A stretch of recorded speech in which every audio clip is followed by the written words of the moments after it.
بسم اللہ الرحمن الرحیم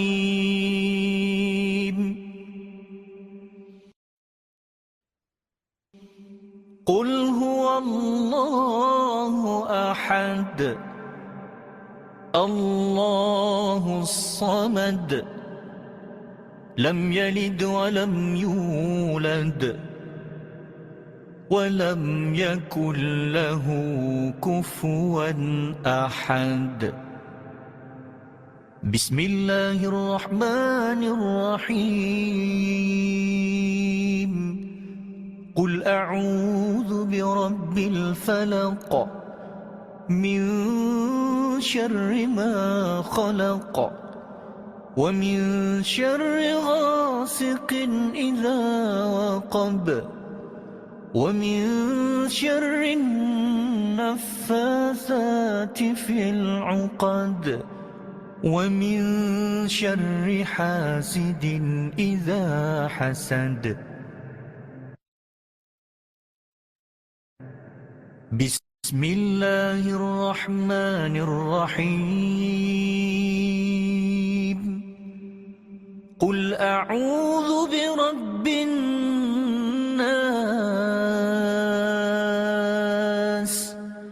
ملك الناس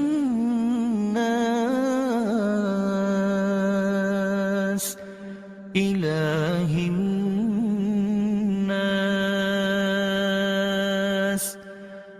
من شر الوسواس الخناس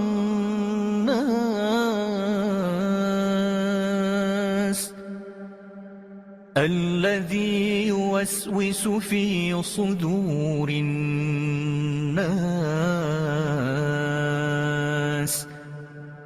من الجنة والناس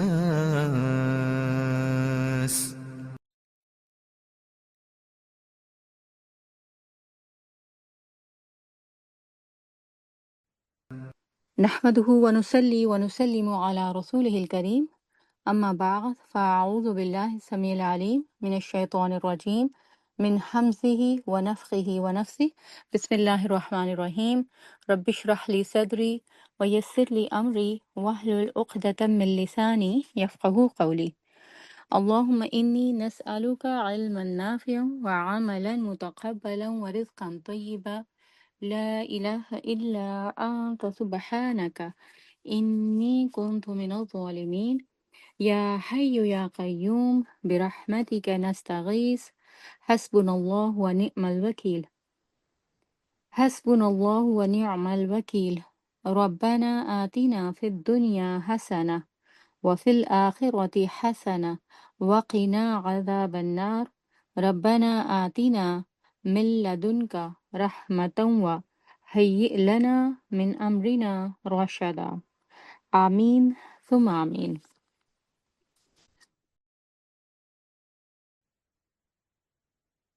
الحمدللہ اللہ تعالیٰ نے ہمیں یہ موقع نصیب کیا کہ ہم معوذات کی ان تینوں صورتوں کی ریسیٹیشن سن سکیں اور ان سے اپنے دل اور دماغ کو روشن کر سکیں۔ بہت خوبصورت الفاظ ہیں، جتنے الفاظ کی ادائیگی خوبصورت ہے اتنی ہی ان کے معنی اور ان کے اندر جو پاور اور طاقتیں اللہ نے رکھی ہیں وہ انسان کو فائدہ دینے والی ہیں۔ معوذات کا یہ جو کورس ہے اس کا آج 4th ڈے ہے اور ابھی تک ہم نے اس کورس میں 2 صورتوں کو اسٹڈی کیا ہے، سورۃ اخلاص کو اور سورۃ الفلق کو۔ معوذات میں کل ٹوٹل 3 صورتیں شامل ہیں، سورۃ الاخلاص، سورۃ الفلق اور سورۃ الناس۔ 2 صورتوں کو ہم دیکھ چکے ہیں، ان کی اسٹڈی کر چکے ہیں، سورۃ الاخلاص اور سورۃ الفلق، ان کی اہمیت، فضیلت، ان کا تھوڑا سا تعارف، تشریح۔ آج انشاءاللہ اس سلسلے کی تیسری صورت سورۃ الناس کا مطالعہ کریں گے۔ اس نظریے کے ساتھ اس صورت کا مطالعہ کریں گے کہ یہ ہمارے لیے پروٹیکشن کا باعث ہے اور ہمارے لیے تعویذ ہے عمل کا۔ ٹھیک، لہٰذا آج کا جو ہمارا پروگرام ہوگا اس میں ہم سورۃ الناس کا تعارف دیکھیں گے، اس کی اہمیت کو جانیں گے اور اس کی تھوڑی سی مختصر سی تشریح کریں گے جتنا ہمیں وقت اجازت دے گا۔ اور اسی تشریح اور سورۃ الناس کو سمجھتے ہوئے ہم دیکھیں گے کہ اس میں جو وسواس کا ذکر کیا ہے اللہ تعالیٰ نے، وہ دراصل کیا ہے، یہ وسوسہ کیا ہوتا ہے، اور کیسے جو ہے وہ ہمیں انفلوئنس کرتا ہے یا ہمارے اوپر اثر ڈالتا ہے۔ اور پھر آخر میں ہم یہ بھی دیکھیں گے کہ سورۃ الناس سے بطور تحفظ اور علاج کیسے ممکن ہے، کیسے ہم اپنے مختلف مسائل، پرابلم، بیماریوں، ان کا اس صورت کے ذریعے علاج کر سکتے ہیں اور ان سے تحفظ حاصل کر سکتے ہیں۔ جو ہماری لاسٹ کلاس تھی سورۃ الفلق کی، اس کی اسٹڈی کے دوران ہم نے 4 شرور کے بارے میں جانا تھا۔ اللہ تعالیٰ نے ہمیں آگہی دی تھی کہ ہمارے ارد گرد کے ماحول میں یہ 4 قسم کے شرور ایگزسٹ کرتے ہیں۔ ایک تو ظاہر ہے جو مخلوق اللہ نے پیدا کی ہے، وہ چونکہ ساری کی ساری جو ہے وہ کمپلیٹلی خیر نہیں ہے، ان میں سب کے اندر شر ہے، تو اس شر سے ہم نے پناہ مانگی تھی اللہ کی۔ پھر یہ کہ جو رات کی تاریکی ہے اس کے شر سے ہم نے اللہ کی پناہ مانگی تھی۔ پھر اس کے ساتھ ساتھ گروہ میں پھونکنے والوں اور پھونکنے والیوں، یعنی جادو کرنے والے اور کرنے والیوں کے شر سے پناہ مانگی تھی۔ اور جو فورتھ شر تھا وہ تھا حاسد کے حسد سے یا شر سے جو ہے وہ بچنے کا۔ ان کو ہم نے دیکھا بھی تھا، سمجھا بھی تھا، اور ہم نے کوشش کی تھی کہ سنت کے طریقے سے جو ان کے علاج ہیں وہ ہم پوائنٹ آؤٹ کر سکیں۔ لیکن وہ علاج اگر پاسبل نہ ہو، ممکن نہ ہو، تو یہ صورتیں سورۃ الاخلاص اور سورۃ الفلق اور سورۃ الناس، ان کی اسٹڈی، ان کا مطالعہ کرنا، ان کو پڑھنا، ان کے اوپر غور و فکر کرنا، ان کی ریسیٹیشن کرنا صبح و شام اور ہر نماز کے بعد، ان کو اپنے عمل میں، اپنی زندگی میں شامل کرنا، یہ آپ کو ان سارے کے سارے شرور سے پناہ دے دے گا۔ اچھا، اب یہ جو چاروں شر ہیں یہ انسان کے ماحول میں، اس کے بیرونی ماحول میں ایگزسٹ کرتے ہیں، لیکن ان چاروں کے بارے میں سمجھنے والی بات جو ہے وہ یہ ہے کہ ان سے ہمیں، یعنی انسان کو نقصان پہنچنے کا چانس تو ہوتا ہے، احتمال تو ہوتا ہے، لیکن ان چاروں شرور کے اگنائٹ ہونے میں یا یہ کہ ان کے پیدا ہونے میں انسان کا اپنا جو ہے وہ ہاتھ نہیں ہوتا، اس کا عمل دخل اور کوششیں نہیں ہوتی ہیں۔ مگر اس کے باوجود عمومی طور پر ہم دیکھتے ہیں کہ یہ چاروں شر ایسے ہیں جن سے لوگ دور بھاگتے ہیں یا لوگ بہت ڈرتے ہیں، خوفزدہ ہوتے ہیں، اور ان کے بارے میں وہم اور اندیشے اور اس طرح شک و شبہات کا شکار ہوتے رہتے ہیں۔ اور حالانکہ ان چاروں شرور سے انسان کو جو بھی نقصان پہنچتا ہے اس میں اپنے ارادے اور اس کی اپنی کوشش کا کوئی عمل دخل نہیں ہوتا، لہٰذا ان کی رسپانسبلٹی بھی انسان کے اوپر نہیں آتی ہے، یعنی انسان اس کے لیے ذمہ دار نہیں ٹھہرایا جاتا، اور اس میں جو بھی نقصان پھر اس کا ہوتا ہے وہ اس کے لیے اجر کا باعث بنتا ہے، اس کے درجات کی بلندی کا باعث بنتا ہے۔ دوسری طرف جو سورۃ الناس کے اندر اللہ تعالیٰ نے جو شر ہمیں بتایا ہے اور جس شر سے ہمیں آگہی دی ہے،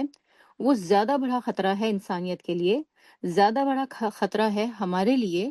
یہ ہماری تباہی کا باعث بن سکتا ہے، اور اس سلسلے میں ہمیں زیادہ احتیاط کی ضرورت ہے، ادھر ہمیں زیادہ دھیان دینے کی ضرورت ہے، اور عموماً لوگوں کا دھیان اس طرف نہیں ہوتا۔ لوگوں کو تو چھوڑیے، عموماً ہمارا دھیان اس شر کی طرف اتنا زیادہ نہیں ہوتا۔ ہمارا زیادہ تر فوکس کن شرور کی طرف ہوتا ہے جو سورۃ الفلق میں بیان کیے گئے ہیں، بیرونی شر ہیں جن میں ہمارا عمل دخل نہیں ہے، اور ان سے پہنچنے والے نقصان سے ہمیں دنیاوی طور پر تو کوئی جو ہے وہ تھوڑی بہت کمی بیشی کا سامنا کرنا پڑ سکتا ہے، لیکن اس کے نتیجے میں آخرت میں ہمیں جو اجر ملے گا اس کا حساب کتاب جو ہے وہ ہم یہاں بیٹھ کر نہیں لگا سکتے۔ لیکن وہ شر جس کا اللہ تعالیٰ نے ہمیں اس سورۃ الناس کے اندر بتایا ہے، یہ شر ایسا ہے جو ہماری دنیا اور آخرت دونوں کو لے ڈوبنے والا ہے، اور اس کی طرف ہماری توجہ کم ہوتی ہے۔ اور یہ شر جو ہے وہ اتنا خطرناک ہے کہ اللہ تعالیٰ نے اس سے بچنے کے لیے ہمیں پہلی 3 آیات میں اللہ سے جو ہے وہ تعوذ یا اللہ سے پناہ مانگنے کے لیے اللہ کے 3 ناموں کا واسطہ اور وسیلہ دے کر دعا کرنے کو سکھایا، بتایا ہے، اور آخری 3 آیات کے اندر صرف جو ہے وہ اس شر کا جو نقصان ہے اور جو انسان کو پہنچتا ہے اور کس طریقے سے پہنچتا ہے اس کے بارے میں ڈیٹیل دی ہے۔ اور کیونکہ جو نقصان بھی انسان اٹھاتا ہے اس شر کی وجہ سے وہ اس کے اپنے ہاتھوں کا کیا ہوا ہوتا ہے، اس کی ذمہ داری اس کے اپنے کندھوں پر عائد ہوتی ہے، اور اس سے صرف اس کی دنیا نہیں آخرت بھی تباہ ہوتی ہے۔ اور دنیا کے مقابلے میں آخرت کا خسارہ جو ہے، یہ اگر کسی انسان کو برداشت کرنا پڑ جائے تو اس کی کوئی کمپنسیشن نہیں ہے، اس خسارے کو کوئی انسان جو ہے وہ دوبارہ لوٹا نہیں سکتا ہے، اس کی بھرپائی نہیں کر سکتا ہے۔ تو لہٰذا آج کے اس سیشن کا مقصد کیا ہے کہ یہ جو خطرہ اللہ تعالیٰ نے اس سورۃ الناس کے اندر ہمارے سامنے کلیئر کیا ہے، واضح کیا ہے، اس کا صحیح معنوں میں ادراک کرنا، یعنی اس کو سمجھنا، اور پھر یہ کہ جب ہم اس کو سمجھ لیں تو اس سے خوفزدہ ہونے کی بجائے اس کا مقابلہ کرنا، کیونکہ اللہ تعالیٰ نے ہمیں مسائل کا علم اس لیے نہیں دیا کہ ہم خوفزدہ ہو کر بیٹھ جائیں۔ قرآن اور سنت ہمیں مسائل کے بارے میں آگہی جو دیتی ہے، جو شرور اور فتنوں کے بارے میں ہمیں بتاتی ہے، خطرات کے بارے میں ہمیں علم دیتی ہے، اس کا مقصد کیا ہوتا ہے کہ ہم تیار ہو جائیں، ہم اپنے آپ کو سیکیور کر لیں، اپنی حفاظت کا انتظام کر لیں، اور جو ہمارے پاس وسائل ہیں، ذرائع ہیں، علم ہے، عقل ہے، اللہ تعالیٰ نے جو کچھ ہمیں نعمتیں دی ہیں ان کا صحیح معنوں میں استعمال کرتے ہوئے اس کا مقابلہ کر سکیں۔ تو اس علم کے آنے کے بعد ہمارا مقصد جو ہے وہ کیا ہوگا؟ ہم اپنی پروٹیکشن اور حفاظت کا انتظام کر سکیں۔ اور پھر اس میں یہ ہے کہ اس سلسلے میں اللہ تعالیٰ نے جو بھی ہمیں ٹولز اور ویپنز دیے ہیں، ان کا ہم نے صحیح استعمال کرنا سیکھنا ہے۔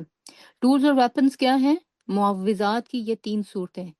سورۃ الاخلاص، سورۃ الفلق اور سورۃ الناس۔ یہی صورتیں ایک بچہ بھی پڑھتا ہے، یہی صورتیں ایک ینگسٹر بھی پڑھتا ہے، یہی صورتیں ایک اولڈ مین بھی پڑھتا ہے، اور یہی صورتیں ایک عابد بھی پڑھتا ہے، یہی صورتیں ایک عالم بھی پڑھتا ہے، یہی صورتیں ایک راقی بھی پڑھتا ہے، لیکن ہر ایک کے پڑھنے کا ڈیفرنٹ ایفیکٹ آتا ہے۔ مثلاً جیسے کہ ایک پتھر آپ ایک بچے کے ہاتھ میں دیں اور اسے کہیں کہ اس پتھر کو پھینکو، تو وہ اس طرح سے پھینکے گا پتھر کو کہ ہو سکتا ہے اس کے اپنے ہی پاؤں میں آگے رہے، یعنی اس پتھر کے پھینکنے میں کوئی طاقت، فورس استعمال نہیں ہوتی۔ وہی پتھر اگر آپ کسی ینگسٹر کو دیں، کسی فورسفل مین کو دیں، وہ پھینکے گا تو کئی یارڈ جو ہے وہ دور جائے گا، اور اگر اس سے زیادہ جو ہے کسی طاقتور انسان کو دیں تو وہ جا کر جو ہے وہ کسی کو ہٹ بھی کر سکتا ہے، کسی کو کل بھی کر سکتا ہے، کسی کا سر بھی پھاڑ سکتا ہے، اور کچھ بھی جو ہے وہ کر سکتا ہے۔ صرف طاقت کس کے اندر ہے؟ اس فورس میں جس کے ساتھ اس کو پھینکا جائے گا۔ اللہ نے ہمیں یہ صورتیں دی ہیں، یہ ٹولز دیے ہیں، یہ ویپنز ہمارے پاس ہیں، لیکن ہمیں نہ ان کی طاقت کا اندازہ ہے، اور نہ ہی جس طاقت کے ساتھ، جس کنوکشن کے ساتھ، جس بھروسے کے ساتھ، جس طاقت اور کا مظاہرہ کرتے ہوئے ان کو ہمیں اپنی زندگی کا حصہ بنانا چاہیے، ان سے فائدہ اٹھانا چاہیے، وہ ہم نہیں اٹھا پاتے۔ وجہ کیا ہے؟ ہمارے پاس علم نہیں ہوتا، ہمارے پاس جو ہے وہ نالج نہیں ہوتا۔ تو ان سیشنز کا مقصد جو ہے وہ کیا ہے؟ یہ 3 صورتیں اگر آپ کو آتی ہیں، آپ ان کو صحیح سے پڑھنے والے بن جائیں، اللہ تعالیٰ نے اپنے نبی، اپنے پیغمبر کے ذریعے سے جو ہمیں اس کو پڑھنے کے مواقع بتائے ہیں ان کو اویل کر لیں، تو ہر قسم کے شر سے، ہر قسم کے پرابلم سے، ہر قسم کے وائرس سے، ہر قسم کے بیکٹیریا سے، ہر قسم کے مسئلے سے آپ کی حفاظت ہو سکتی ہے، چاہے وہ نظر کا ہو، چاہے وہ حسد کا ہو، چاہے وہ رات کی تاریکی ہو، چاہے جو ہے وہ سائیکولوجیکل پرابلم ہو، چاہے مینٹل ایلنسز ہوں، چاہے فزیکل ایلنسز ہوں، ان سب کا علاج جو ہے وہ ان ٹولز اور ویپنز کے ذریعے ہم کر سکتے ہیں۔ ٹھیک ہے، اب ہم نے یہ بات سمجھ لی کہ ہمارا مقصد کیا ہے ان تینوں صورتوں کے کرنے کا، تو آگے بڑھتے ہیں اور دیکھتے ہیں کہ سورۃ الناس کا تعارف، اہمیت اور اس کی تشریح تھوڑی سی مختصر سی۔ دیکھیں سورۃ الناس جو ہے، اس میں انسان کی بربادی اور تباہی کا باعث بننے والا ایک کیریکٹر، ایک کردار اللہ تعالیٰ نے متعارف کرایا ہے۔ یہ جو کیریکٹر ہے، یہ اپنے نام کے ساتھ اس کا تعارف یہاں نہیں کرایا گیا ہے، لیکن اس کے کاموں اور اس کی جو لیتھل خصوصیات ہیں، یعنی جو انسان کو نقصان دینے والی کیریکٹرسٹکس ہیں اس کی، ان کے بارے میں جو ہے وہ بیان کیا گیا ہے۔ قرآن میں دوسرے مقامات پر اس کا نام اور مزید کام، ان پر بھی روشنی ڈالی گئی ہے۔ سورۃ القاف کے اندر اللہ تعالیٰ نے اس کا نام قرین بتایا ہے، اس کا نام ہے قرین، اور یہ ہمیشہ انسان کے ساتھ رہتا ہے۔ اسی طرح اللہ کے رسول صلی اللہ علیہ وسلم کی حدیث جو ہے، جو کہ ابن مسعود سے ہے، وہ کہتے ہیں کہ اب یہاں پہ جو روایت آئی ہے کہ عبداللہ ابن مسعود سے اس میں جو صحابی روایت کرتے ہیں وہ کہتے ہیں کہ ان عبداللہ ابن مسعود قال قال رسول اللہ صلی اللہ علیہ وسلم، عبداللہ ابن مسعود نے روایت کی اور کہا کہ رسول اللہ صلی اللہ علیہ وسلم نے فرمایا، ما منکم من احدن، یعنی تم میں سے کوئی ایک بھی شخص ایسا نہیں ہے، تو مراد کیا ہے کہ تم میں سے ہر ایک شخص کے ساتھ اللہ تعالیٰ نے ایک جن اور ایک فرشتے کو لگا دیا ہے۔ اللہ تعالیٰ نے اس کے ساتھ جنوں میں سے اس کا ایک ساتھی مقرر کر دیا ہے۔ اب یہاں پہ اگر عربی میں اس کے الفاظ دیکھیں تو وہ کیا ہے؟ الا وقد وکل به قرینہ، اللہ نے ان میں سے ہر ایک کے ساتھ، یعنی تم میں سے ہر ایک کے ساتھ ایک قرین لگا دیا ہے۔ یہ قرین جو ہے یہ کیا ہے؟ جنوں میں سے ایک ساتھی ہے، جنوں میں سے ایک جن ہے جو کہ انسان کا ساتھی بن جاتا ہے، اور اس کا نام کیا ہے؟ قرین، قرینہ، اس کا ساتھی۔ اور پھر اس کے بعد جو ہے وہ کہا انہوں نے کہ من الجنی، اللہ کے نبی صلی اللہ علیہ وسلم نے فرمایا من الجنی قالوا و ایاک، اب صحابہ نے پوچھا آپ صلی اللہ علیہ وسلم سے کہ کیا آپ کے ساتھ بھی، کیا آپ کے ساتھ بھی یہی معاملہ ہے یا رسول اللہ صلی اللہ علیہ وسلم؟ قال، جواباً رسول اللہ صلی اللہ علیہ وسلم نے ارشاد فرمایا و ایایا، ہاں میرے ساتھ بھی۔ آپ نے فرمایا کہ یس، اور میرے ساتھ بھی یہی معاملہ ہے، لیکن اللہ کے ساتھ ایکسیپشن آپ صلی اللہ علیہ وسلم نے بیان فرمائی اپنے بارے میں، کہا اللہ، مگر یا لیکن، ان اللہ آتائی، اللہ تعالیٰ نے اس کے معاملے میں میری مدد فرمائی ہے، علیہ، اس کے اوپر، یعنی مجھے غلبہ دے دیا ہے، فاسلم، تو پس اس نے اسلام قبول کر لیا ہے، فلا یأمرنی الا بخیر،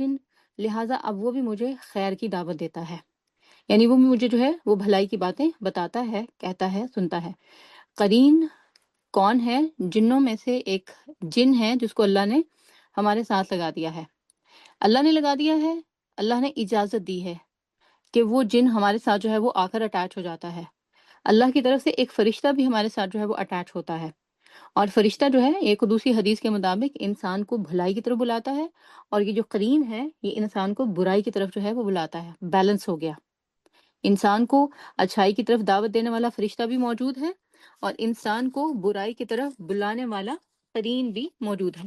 یہ جو قرین ہے یہ قاف را نون سے ہے، اور اس کا مطلب کیا ہوتا ہے؟ جوائنٹ، اکٹھا رہنے والا، ہمیشہ جو ہے وہ ساتھ رہنے والا۔ یہ زندگی کے ابتدائی لمحے سے ہی آپ کے ساتھ ہوتا ہے، اس لیے آپ کے سارے سیکرٹس اس کے پاس ہوتے ہیں، ہمیشہ جو ہے وہ آپ کے ساتھ رہتا ہے، آپ کے گھر میں، آپ کے بیڈ روم میں، آپ کے ساتھ کھاتا پیتا ہے، حتیٰ کہ آپ کے بیڈ روم میں آپ کے ساتھ بیڈ بھی شیئر کرتا ہے۔ اچھا، اب اس کا فوڈ کیا ہے؟ اس کا فوڈ ہے ہر وہ چیز جس پر اللہ کا نام نہ لیا گیا ہو، اور کچھ احادیث کے مطابق جنات کی جو خوراک ہیں وہ ہڈیاں بھی ہیں، لد بھی ہے، اور اس کے علاوہ دوسری چیزیں جو کہ انسان استعمال نہیں کرتے۔ اور پھر یہ کہ ایک اور حدیث میں آپ صلی اللہ علیہ وسلم نے فرمایا کہ تمہارے ہاتھ سے جو کچھ گر جاتا ہے، کھانے کا جو بھی پارٹیکل، اس پر جو ہے اس کو اٹھا کر اس پر اللہ کا نام، اس کو صاف کر کے اس پر اللہ کا نام پڑھ کر اس کو کھا لیا کرو، کیونکہ شیطان جو ہے وہ، یہ حدیث کا مفہوم میں بیان کر رہی ہوں کہ شیطان کی کوشش کیا ہوتی ہے کہ انسان کے ہاتھ سے وہ ایسا لقمہ یا ایسے کھانے کی کوئی چیز جو ہے وہ گرا دے، اور پھر اس سے جو ہے وہ خود فائدہ اٹھائے۔ تو اللہ کے رسول نے فرمایا کہ ایسی کھانے کی چیز جو ہے اس کو نیچے نہ چھوڑو، اگر وہ گندی ہو گئی ہے اور قابل استعمال بھی نہیں کہ آپ اس کو کھا سکیں، تو پھر اس کو اٹھا کے کسی جو ہے وہ فوڈ بن میں ڈال دیں تاکہ وہ کسی دوسری جگہ استعمال ہو سکے، لیکن شیطان کے کھانے کے لیے، قرین کے کھانے کے لیے وہاں مت چھوڑیں۔ اچھا، اب یہ جو قرین ہے، یہ جو ساتھی ہے شیطان یا جن، اس کا کام کیا ہے؟ اس کی جاب کیا ہے؟ یہ کیا کام کرتا ہے؟ اس کے سلسلے میں اللہ کے نبی صلی اللہ علیہ وسلم نے بھی ہمیں ظاہر ہے آگاہ کیا، احادیث میں مختلف جو ہمیں پتہ چلتا ہے، اور اس صورت سے بھی ہمیں جو پتہ چلتا ہے وہ یہ کہ یہ انسان کے دل میں وسوسے ڈالتا ہے، برے برے خیالات ڈالتا ہے، اور یہ سمجھتا ہے کہ یہی میری جاب ہے اور میں اسی کے لیے اپوائنٹ کیا گیا ہوں۔ اچھا، اب کیا یہ جو قرین ہے آپ کے ساتھ رہتا ہے، شروع سے آپ کے ساتھ ہے، تو اس کا مطلب ہے کہ لمبا ساتھی ہے، تو کیا اس کو ہم انفلوئنس کر سکتے ہیں؟ اس کو مسلمان بنا سکتے ہیں؟ کیا اس کو چینج کر سکتے ہیں؟ تو اس کا جواب ہے سمپلی نو، کیونکہ اللہ تعالیٰ نے ہم انسانوں کو یہ طاقت نہیں دی ہے کہ ہم جنوں کے جسم دیکھ سکیں، ان پر کنٹرول رکھ سکیں، یا پھر یہ کہ ان سے اس طریقے سے جس طریقے سے اللہ کے رسول صلی اللہ علیہ وسلم کو اپنے جن ساتھی کے اوپر کنٹرول نصیب ہوا، وہ عام انسانوں کو نصیب ہو سکے۔ یہ خاص طور پر آپ صلی اللہ علیہ وسلم کو پروٹوکول دیا گیا کہ اس کو آپ کا متی بنا دیا گیا، آپ کا وہ فرمانبردار بن گیا اور آپ کو اچھائی کی طرف بلانے لگ گیا۔ ہمارے ساتھ جو جن ساتھی لگا ہوا ہے جس کا نام قرین ہے، یہ ہماری آزمائش کے لیے ہر وقت ہمارے ساتھ لگا ہوا ہے اور ہمیں یہ شر کی طرف بلاتا ہے، سرکش ہے، برائی کی طرف کی دعوت دیتا ہے، اور برائی کی طرف بلانے والا وسواس کے ذریعے جو ہے یہ بن جاتا ہے۔ اور اللہ کے رسول صلی اللہ علیہ وسلم کی ایک حدیث ہے کہ آپ نے فرمایا، شیطان تم میں سے ہر ایک آدمی کے ہر کام کے وقت موجود رہتا ہے اس کے ساتھ۔ تو اس کا مطلب یہ جو شیطان کہا گیا ہے، یہ یہی قرین ہے۔ مطلب یہ ہوا پھر کہ انتہائی انوئنگ قسم کی اس کی پرسنالٹی ہے، یعنی ہر وقت جو ہے وہ ہماری پرائیویسی میں گھسا چلا آتا ہے۔ مطلب آپ سوچیں کوئی انسان ہو، کوئی بچہ ہی ہو، اور ہر وقت آپ جہاں بیٹھیں وہ آپ کے ساتھ لگ کے بیٹھ جائے، آپ کھانے لگیں وہ اپنا بیچ میں ہاتھ ڈال دے، آپ جو ہے وہ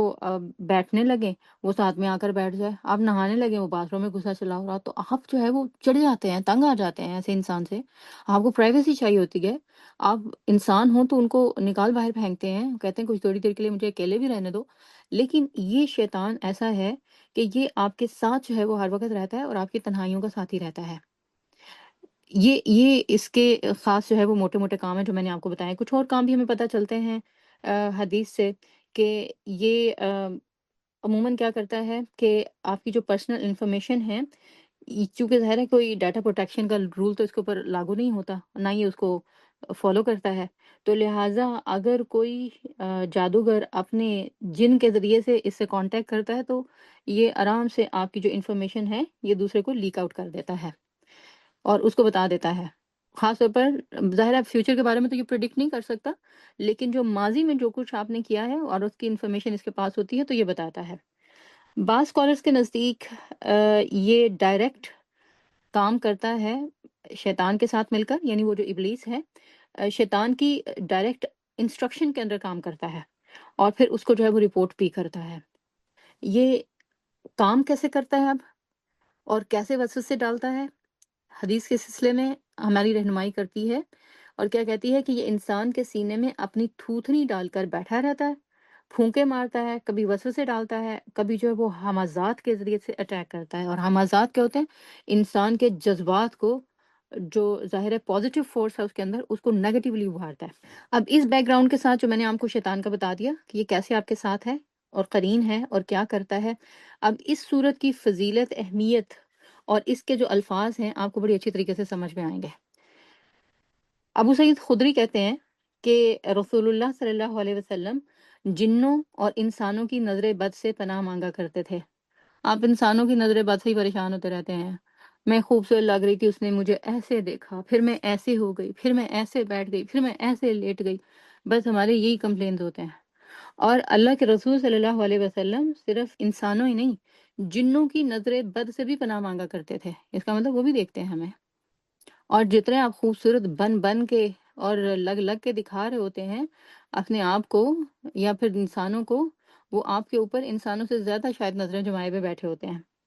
تو ابو سعید خدری اسی سلسلے میں کہتے ہیں کہ اللہ کے رسول صلی اللہ علیہ وسلم جنوں اور انسانوں کی نظر بد سے پناہ مانگا کرتے تھے، یہاں تک کہ معوذتین،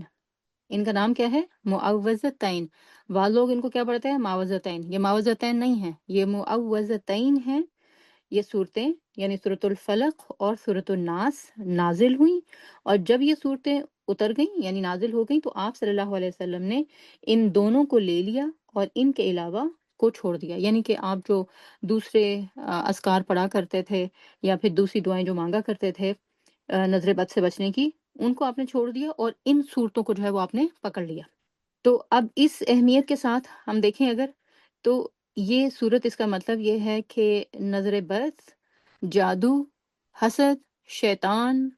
باہر کے شر، اندر کے شر، اندر کا شر جو کہ سب سے بڑا شر ہے انسان کا، جس کو وہ نہ جان پاتا ہے، نہ اس کو انالائز کر پاتا ہے، اور نہ اس سے بچنا پھر اس کے لیے جتنا مشکل ہو جاتا ہے اس کا احساس کر پاتا ہے، اس کے بارے میں یہ صورت ہمیں آگہی بھی دیتی ہے اور پروٹیکشن بھی دیتی ہے۔ اور اللہ تعالیٰ جو ہے وہ کیا ارشاد فرما رہے ہیں سورت کے اندر کہ قل اعوذ برب الناس مالک الناس الہ الناس، اس صورت کی پہلی 3 آیات، ان کے اندر اگر آپ دیکھیں تو آپ کو جو ہے وہ کیا نظر آتا ہے کہ اللہ ہی کی تعریف جو ہے وہ کی گئی ہے۔ یہ صورت کل ٹوٹل 6 آیات کے اوپر مشتمل ہے۔ پہلی 3 آیات جو ہیں اس میں اللہ کی خصوصیات ہیں، اللہ کا ذکر ہے، اللہ کی تعریف ہے، اور پھر اگلی جو 3 آیات ہیں من شر الوسواس الخناس الذی یوسوس فی صدور الناس من الجنۃ والناس، ایک ہی خطرہ ہے، ایک ہی شر ہے، ایک ہی مصیبت ہے، ایک ہی برائی ہے جس سے پناہ مانگی گئی ہے، اس کی مختلف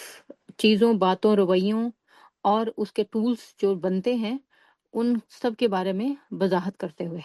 اس میں اگر ہم دیکھیں کہ پہلی 3 آیات اگر اللہ تعالیٰ کے بارے میں بات کرتی ہیں تو وہ کیا بات ہے جو اللہ کے بارے میں کر رہی ہیں، تعریف کس انداز میں کر رہی ہیں، تاکہ ایک ہی چیز سے جو حفاظت طلب کی گئی ہے اللہ کے کی تعریف کرتے ہوئے 3 آیات کے اندر، اور اللہ کے 3 بڑے بڑے ناموں کا واسطہ دے کر ان کے ساتھ اللہ کی حفاظت طلب کی گئی ہے، تو وہ کیا ہے، اور یہ نام جو ہیں یہ ہماری زندگی میں کیا رول پلے کرتے ہیں اور کس طریقے سے ہمیں اس خطرات سے بچاتے ہیں، اس کے لیے ان ناموں کے اوپر ہم تھوڑی سی جو ہے وہ بات کریں گے۔ دیکھیں، ان پہلی جو 3 آیات ہیں نا، ان میں جو اللہ تعالیٰ کی تعریف کی گئی ہے بہت بہترین طریقے سے کی گئی ہے۔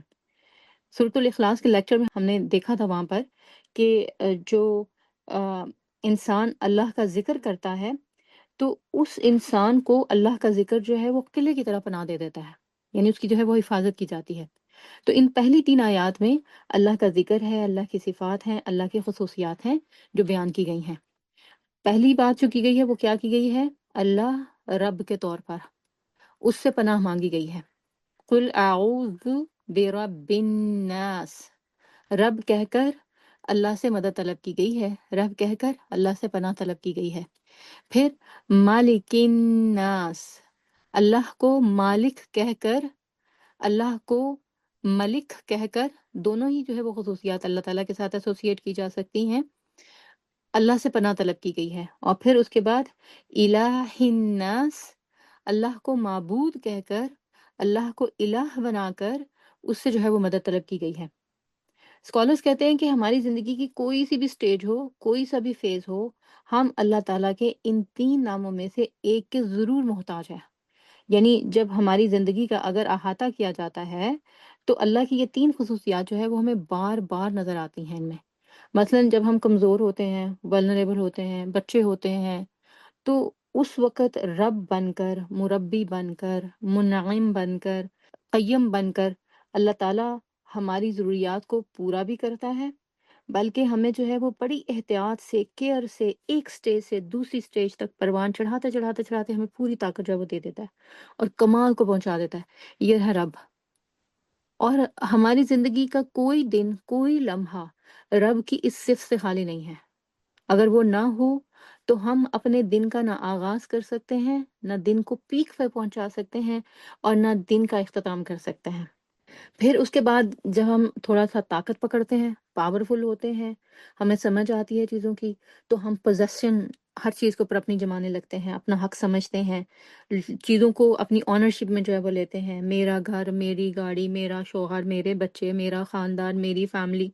یہ سب میرا میرا میرا، یہ کیا ہے؟ یہ اپنا حق جتانا ہے، ہم مالک سمجھتے ہیں اپنے آپ کو۔ اور نہ صرف یہ کہ ہم اپنے آپ کے مالک اپنے آپ کو سمجھتے ہیں، بلکہ اپنی ارد گرد کی چیزوں کے بھی مالک سمجھتے ہیں۔ لیکن جب اللہ کو مالک کہہ کر اس سے جو ہے پناہ طلب کرتے ہیں تو دراصل یہ جو ہماری فالس نوشنز ہیں، یہ ہمارے اندازے ہوتے ہیں کہ ہم مالک ہیں اس چیز کے، اور ہم مالک ہیں چیزوں کے بھی، اور لوگوں کے بھی، اور رویوں کے بھی، اور انسانوں کے بھی، اور اپنے آپ کے بھی، وہ سارا کا سارا نوشن جو ہے وہ ٹوٹتا ہے۔ وہ سارا کا سارا جو ایک غلط نظریہ یا ایک یقین ہم نے بنایا ہوتا ہے، اس کے اندر دراڑ پڑتی ہے، اور پتہ کیا چلتا ہے کہ ہمارا مالک بھی وہ ہے جس کا نام اللہ ہے، جو ہمارا رب ہے۔ بلکہ نہ صرف یہ کہ وہ ہمیں آن کرتا ہے، بلکہ ہم سب، ہماری جو ارد گرد کی جتنی چیزیں ہیں ان سب کو بھی آن کرتا ہے۔ ہمارے جتنے رشتے ہیں وہ بھی سب اس کی آنرشپ کے اندر ہیں۔ وہ مالک بن کر ملک بھی بنتا ہے، اور ان کے اوپر جو ہماری چیزیں ہوتی ہیں نا، ہم سے ارد گرد، ہم سے منسلک، ان کے اوپر اپنی مرضی چلاتا ہوا نظر آتا ہے، دکھائی دیتا ہے۔ حضرت علی رضی اللہ عنہ نے یہی تو کہا تھا، انہوں نے کہا تھا کہ میں نے اپنے ارادوں کے ٹوٹنے سے اپنے رب کو پہچانا۔ یعنی جب ہم کچھ کرنا چاہتے ہیں اور وہ نہیں ہوتا تو پتہ چلتا ہے کہ حکم تو ہمارا نہیں چلتا، حکم تو کسی اور کا چل رہا ہے، کیونکہ خلق جس کی ہے امر بھی اسی کا ہے۔ الا لہ الخلق والامر، اللہ کی خلق ہے تو امر بھی اسی کا چلے گا۔ تو دو باتیں ہم نے دیکھی، رب وہ جو ذرے سے کمال تک پہنچاتا ہے، مجھے میرے کمزور ترین لمحوں سے لے کر طاقتور لمحوں تک میرا رب ہے، مجھے سنبھالے ہوئے ہے، میرا مربی ہے، میری پرورش کرتا ہے، اور پھر یہ کہ میرا مالک بھی ہے، مجھے آن بھی کرتا ہے۔ ہماری کوئی چیز خراب ہو جاتی ہے تو ہم کیا کرتے ہیں، اس کو اپنے پاس گھر میں نہیں رکھتے ہیں، اپنی وارڈروب میں نہیں رکھتے، اپنے ڈرا میں نہیں رکھتے، نکال کے بن میں پھینک دیتے ہیں، چیریٹی میں دیکھ دیتے ہیں، گھر سے نکال دیتے ہیں۔ ہمیں خراب چیز، روٹن چیز نہیں چاہیے ہوتی ہے، لیکن ہم انسان جو خیر کو ایک سائڈ پہ کر کے شر کو جس طریقے سے اپنی زندگی میں فالو کرتے ہیں، اس کے باوجود اللہ جو ہے وہ ہم پر سے اپنی اونرشپ ہٹاتا نہیں ہے، ہم پر سے اپنی ملکیت ہٹاتا نہیں۔ اگر ہم پر سے اللہ اپنی ملکیت ہٹا لے نا، تو کائنات میں جتنی اور مخلوقات ہیں نا، یہ سب ہمیں لے اٹھ کے، یہ جنات ہی ہمیں نہ چھوڑیں۔ تو اللہ ہمیں آن کرتا رہتا ہے، ہماری خرابیوں، ہماری کوتاہیوں، ہماری کمیوں کے باوجود ہمیں ڈسکارڈ نہیں کرتا، اٹھا کے بن میں نہیں ڈال دیتا، موقع دیتا رہتا ہے۔ تو یہ دو چیزیں اللہ تعالیٰ کی ہماری زندگی میں ہر وقت شامل رہتی ہیں، یہ دو صفات، یہ دو جو ہے وہ اللہ کے نام۔ پھر الہ الناس، یہ جو ہے، یہ اس سے بھی زیادہ جو ہے وہ خوبصورت ہے۔ ہماری جو جذباتیت ہوتی ہے نا، جو جذباتی ضروریات ہوتی ہیں، اور جو ہماری روحانی ضروریات ہوتی ہیں، اس میں انسان کی سائیکی جو ہے وہ کیا ہے کہ اپنے سے اوپر سپیریئر کو وہ تلاش کرتا ہے، اور جب وہ اکیلا ہو جاتا ہے یا لوگ اس کو چھوڑ جاتے ہیں، اور یا اس کے جذبات کی تسکین نہیں ہوتی ہے، اور پھر اس کو اس وقت تلاش ہوتی ہے، اس کو طلب ہوتی ہے کسی ایسے کی جس کے سامنے وہ سر جھکائے، جس کے سامنے اپنی کمزوری کا اعتراف کرے، اور اس سے محبت کرے، اس کی پرستش کرے، اس کی عبادت کرے۔ یہ ہے وہ الہ جو کہ اللہ تعالیٰ الہ کی اس خصوصیت اور صفت کے ساتھ ہماری زندگی میں شامل رہتا ہے، اور ہمیں جو ہے وہ اپنی ذات کے ساتھ اس طرح سے منسلک کرتا ہے کہ ہم اس کی پرستش بھی کرتے ہیں، اس کی عبادت بھی کرتے ہیں۔ اور اگر اللہ ہم سے اپنے یہ الہ ہونے کا حق چھین لے، اور ہمیں جو ہے وہ اپنے سے انٹروڈیوس ہی نہ کرائے، تو انسانیت جس طرح سے ٹھوکریں کھاتی ہے دوسرے انسانوں کے پیچھے، یا جذبات کے پیچھے، یا پتھروں کے پیچھے، یا لکڑی، یا یہ کہ دوسرے کوئی ہاتھوں سے بنے ہوئے بتوں کے پیچھے، اور اس کے بعد جو اس کی زندگی میں خرابیاں آتی ہیں، تباہیاں آتی ہیں، اور جو اس کا ستیہ ناش ہوتا ہے، تاریخ سے بھری پڑی ہے۔ ابھی ان مثالوں کا ٹائم نہیں ہے، صرف یہ کہ عرب کے اس معاشرے میں، یا پھر یہ کہ ان ملکوں میں جہاں ہم بیٹھے ہوئے ہیں، ان ڈارک ایجز میں جو جو ظلم و ستم انسانوں کے اوپر ہوتا تھا، غلام بنا کر عورتوں اور بچوں کے اوپر اور کمزور مردوں کے اوپر، وہ سب جانتے ہیں۔ اگر آپ کو نہیں علم تو کوئی ایسی ڈاکیومنٹری اٹھا کے 17 سینچری کی دیکھ لیجیے گا، آپ کو پتہ چل جائے گا۔ تو یہ جو تینوں نام ہیں نا، اللہ تعالیٰ کے، رب، مالک اور الہ، ہمیں یہ بتاتے ہیں کہ ہم کسی بھی حالت میں اللہ سے بے نیاز ہو کر سروائیو نہیں کر سکتے، ہم زندہ نہیں رہ سکتے، ہم اللہ کے محتاج ہیں۔ اللہ سے حفاظت اور مدد ہر حالت میں ہماری ضرورت ہے، اور ہم اپنی حفاظت کے لیے اور اپنی ضروریات کے لیے ہر حالت میں، ہر صورت میں اللہ ہی کے اوپر ڈیپینڈ کرتے ہیں، اور اللہ ہی کے اوپر ہماری جو ہے وہ ڈیپینڈنسی ہے۔ اور اسی ڈیپینڈنسی اور مدد کی یہ جو خواہش ہے نا، یہ ہر انسان کے اندر اس کی زبان سے بھی جاری رہتی ہے، اور زبان سے موصلی رہتی ہے، لیکن پریکٹیکلی یہ ہماری لائف سے بھی جو ہے وہ ظاہر ہونی چاہیے۔ اور یہ جو الہ ہے نا، یہ کوئی نہیں ہو سکتا۔ مالک اور رب جو ہے یہ انسانوں کے لیے استعمال ہو سکتا ہے، الہ آج تک نہ انسانوں کے لیے استعمال ہوا ہے نہ ہو سکتا ہے۔ الہ جو ہے وہ صرف اور صرف جو ہے وہ رب ہی ہے، وہ اللہ ہی ہے۔ کیوں؟ کیونکہ کسی چیز کا جو کوئی مالک ہوتا ہے نا، تو اس کو مالک سمجھ کر آپ اس سے جو ہے وہ کوئی اس سے اجازت طلب کرتے ہیں، اس سے فائدہ لینے کی کوشش کرتے ہیں۔ کسی کو لیڈر سمجھا تو وہ رب بن گیا، سید بن گیا، تو سردار بن گیا، تو اس سے بھی جو ہے وہ مدد لی جا سکتی ہے۔ لیکن جو مدد ہے، مدد کے لیے توکل صرف اور صرف جو ہے وہ الہ پر ہوتا ہے، وہ اللہ پر ہوتا ہے، وہ معبود پر ہوتا ہے، کیونکہ وہ کوئی اور نہیں ہو سکتا۔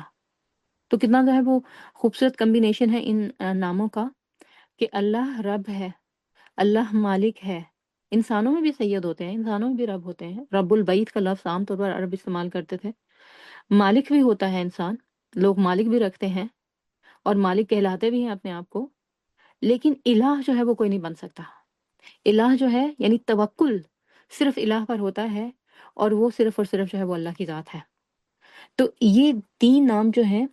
ان کے اندر اللہ کی قدرت، طاقت اور اختیار یہ جھلکتا ہے۔ اس کا مالک صرف اور صرف جو ہے وہ اللہ ہے۔ اور پہلی تینوں آیات میں اسی کے ساتھ اللہ تعالیٰ نے اپنا تعارف کرایا ہے، اور اس کے بعد جو پناہ مانگی ہے وہ ہر شر اور برائی کی جڑ ہے، وہ اس سے مانگی ہے۔ اور وہ کیا ہے؟ شر کس کا؟ الوسواس الخناس۔ تو شر جو ہے بیسیکلی کیا ہے؟ جیسے آپ سمجھیں ایک بہت بڑا فلیم ہوتا ہے نا، آگ کا ایک گولا ہو، اور یا آگ ہو، اور اس کا وہ جو سپارک ہوتا ہے اور وہ جو اس کا جلنا ہوتا ہے، یہ ہوتا ہے یہ شر۔ اور یہ جہاں ہوتا ہے یہ چیزوں کو جلا کر راکھ کر دیتا ہے، جو خیر ہے اس کے اپوزٹ ہوتا ہے۔ اور یہ جو سپارک ہے یعنی شر کا، اس کے اندر یہ طاقت ہوتی ہے کہ یہ ہماری نیکیوں کو جلا کر خاک کر دے، اور ہمارا نامہ اعمال سلیٹ کی طرح جو ہے وہ صاف ہو جائے۔ تو شیطان کا یہ جو شر ہے، اس کی ذمہ داریوں سے ظاہر ہوتا ہے۔ یہ جو شر ہے کیسے پتہ چلتا ہے کہ یہ الوسواس الخناس جو اللہ نے الفاظ استعمال کیے ہیں، ان سے پتہ چلتا ہے کہ یہ وہ شر ہے جس کے ذریعے سے شیطان کوشش کرتا ہے کہ ہمارے سارے اعمال جو ہیں ان کو برباد کر دے۔ اور یہ وسوسہ، اس کے لیے جو لفظ استعمال ہوتا ہے نا، وسوسہ، الوسواس، برے برے خیالات کے لیے آتا ہے۔ آلویز نیگیٹو جو وسپرنگ ہوتی ہے نا، جو نیگیٹو ایموشنز ہوتے ہیں یا نیگیٹو خیالات ہمارے ذہن میں آتے ہیں منفی قسم کے، یہ وسوسہ کہلاتے ہیں۔ یہ سب کے سب جو ہے وہ کیا ہوتے ہیں؟ وسوسہ ہوتے ہیں۔ اور وسوسہ شیطان کی طرف سے ہوتا ہے۔ اس وسوسے کے اندر آپ دیکھیں جو اس کے الفاظ ہیں وہی بتاتے ہیں کہ یہ مسلسل ہے۔ اور پھر یہ ہے کہ جب شیطان وسوسہ ڈالتا ہے نا، اس کو اتنا اٹریکٹیو بناتا ہے، اتنا اٹریکٹیو بناتا ہے کہ جیسے آپ دیکھیں جب کسی نے سونے کی بینگلز پہنی ہوتی ہے نا،